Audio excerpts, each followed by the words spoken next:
Korang tahu tak, pada tahun 1899, ada seorang saintis daripada Switzerland yang bernama Moises Santiago Bertoni. Dia ada buat satu kajian dekat area Paraguay dan terjumpa satu daun ni yang rasa dia sangat manis. So, dekat situlah bermulanya kisah stevia ni.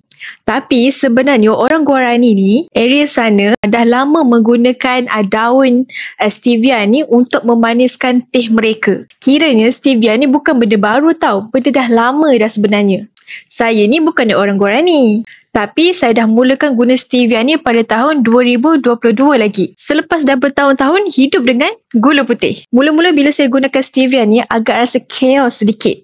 Manis dia datang dulu tau. Lepas tu baru ada rasa kepahitan yang rasa agak kelak dekat hujung tekak awak. Rupanya ada sains dekat sebalik tu. Nama bahan dia adalah steviol glycoside, iaitu antara bahan yang menghantar signal ke lidah dan dia akan buat rasa manis. Tapi dia boleh juga aktifkan reseptor yang pahit. Macam kita berpesah kejap, lepas tu terus jatuh dekat atas lantai. Macam tu rasa dia. Tapi sebenarnya lama-lama dia akan rasa okey. Hari keempat ataupun hari kelima, dah rasa biasa dah dengan rasa stevia tu. Sekarang, 1-2 titis je pun dah cukup untuk dalam botol 350ml ke ataupun dalam botol 750ml ke.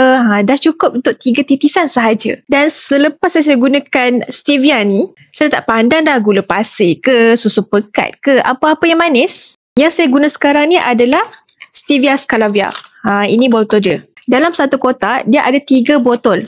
Ini dia. Tapi satu lagi saya dah keluarkan lah. Setiap satu botol ni dia ada 12ml dan pekatan ni sangat-sangat pekat. Saya guna 2 ke 3 titis je setiap kali buat air. Bila tambah air baru, saya tak tambah dah lagi dengan stevia sebab dia punya pekat rasa dia sangat-sangat manis. Boleh refill balik air yang sama. Satu botol ni je boleh tahan selama 3 bulan. Jadi korang bayangkan dalam satu kotak ni dengan 3 bulan satu botol, satu kotak boleh tahan 9 bulan. Berbaloi gila. Kalau korang baru yang nak try, saya suggestkan korang untuk ambil satu botol dahulu. Sekarang ada available untuk satu botol. Bila korang dah biasa dengan stevia punya rasa kemanisan, baru korang boleh grab dengan satu kotak. Sekarang ni ada dekat shop. Cepat try. Jangan tunggu sampai tekak korang tu dah bosan dengan gula. So, boleh cuba dengan kemanisan yang semula jadi sekarang ni.